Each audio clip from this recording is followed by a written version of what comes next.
Hi hello. মিও আমরে গেলে আমরা কিন্তু অনেক সময় যে ভেজিটেবল প্যাটিস অথবা যে ভেজিটেবল রোলগুলো খেয়ে থাকি সেগুলো আজকে বাড়িতেই তৈরি করে দেব। তবে এটা খেতে এতই ভালো হয়েছিল আর বানানো এতই সহজ, রেসিপিটা শেষ অবধি দেখো। প্রথমেই একটা ডো তৈরি করে নিচ্ছি। দিয়ে দিয়েছি 2 বাটি ময়দা। এবার এর মধ্যে দিয়ে দেবো একটা 10 টাকার পুরো গুঁড়ো আমল দুধের প্যাকেটটা। এবার এতে দিয়ে নিচ্ছি 1 চামচ মতো ইস্ট কিন্তু যে কোনো মুদি দোকানে পেয়ে যাবে। দিয়ে দেবো 1 চিমটে লবণ আর 1 চামচ রিফাইন তেল। আর এর মধ্যে দিয়ে দেবো কিছুটা পরিমাণ চিনি। এবার সব কিছুকে আমরা ভালো করে হাতের সাহায্যে মিশিয়ে উষ্ণ গরম জল দিয়ে নরমও না শক্তও না এমন একটা ডো তৈরি করে নেব। ডোটা তৈরি হয়ে গেলে এটাকে প্রায় কিন্তু 1 ঘন্টা গরম জায়গায় রেস্টে রেখে দেবো। এবার তৈরি করে নিচ্ছি পুর, যার জন্য নিয়ে নিয়েছি বাঁধাকপি, গাজর আর ক্যাপসিকাম।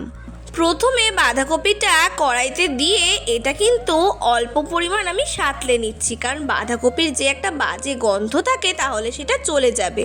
আর বাঁধাকপির মধ্যে দিয়ে দিয়েছি লবণ, গোলমরিচ। এবার ওপর থেকে ক্যাপসিকাম কুচি আর গাজর গ্রেট করা যেটা ছিল সেটাও ভালো করে দিয়ে সব কিছুকে মিশিয়ে নিচ্ছি। সবজিগুলো একটুখানি মজে গেলে এর মধ্যে দিয়ে দেব পরিমাণ মতো লবণ, আরও কিছুটা গোলমরিচের গুঁড়ো, সয়া সস আর একটা গন্ধরাজ লেবুর টুকরোও কিন্তু দিয়ে দেব। এতে যেমন একটা ভালো ফ্লেভার আসবে তেমন একটা সুন্দর টক টক গন্ধও আসবে। এরপর এতে দিয়ে দিচ্ছি ম্যাগি মশলা। সব কিছু দেওয়া হয়েই গেছে। এবার এটাকে ভালো করে আমাদের বেশ কিছুক্ষণ মিশিয়ে নিতে হবে। বেশ কিছুক্ষণ মিশানো হয়ে গেলে দিয়ে দেব পরিমাণ মতো জল আর দিয়ে দিচ্ছি 1 চামচ মতো টমেটো সস। এবার সব কিছুকে আরও কিছুক্ষণ ভালোভাবে মিশিয়ে জল শুকানো অবধি ওয়েট করলেই আমাদের পুর তৈরি। এইবার ডোটাকে কিন্তু হাত দিয়ে কিছুটা মেখে নিয়েছি। সেটা থেকে ছোট ছোট লেচি কেটে আমরা একটা লম্বা লুচির আকারে কিন্তু বেলে নিচ্ছি। মনে রাখতে হবে যেই প্যাটিসটা আমরা এখন গড়ছি সেটার জন্য লুচিটাকে একটু লম্বা করেই বেলতে হবে। লুচিটাকে ভালো করে লম্বা করে বেলে নেওয়ার পর মাঝখানে দিয়ে দেব 1 চামচ পরিমাণ পুর।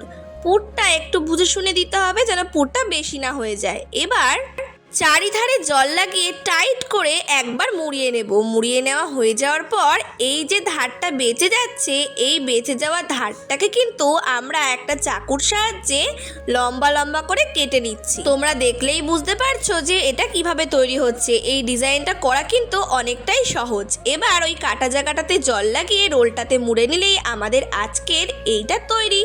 এবার একদম মিডিয়াম ফ্লেমে এগুলোকে কিন্তু আমরা একে একে ভেজে নিচ্ছি। এগুলো তেলে দেওয়ার পর কিন্তু বেশ ভালোই ফুলে উঠবে আর হবে অনেক মুচমুচে। সন্ধ্যার আড্ডায় বাড়িতেই এরকম যদি তৈরি করে নেওয়া যায় তাহলে তো কতই ভালো হয়। তোমরাও কিন্তু রেসিপিটা ট্রাই করো। তাহলে দেখেছেন তো আজ কত সহজেই আপনাদেরকে আরও একটা নতুন রেসিপি শেয়ার করে দিলাম। ভিডিওটা ভালো লাগলে চ্যানেলটা সাবস্ক্রাইব করতে ভুলবেন না।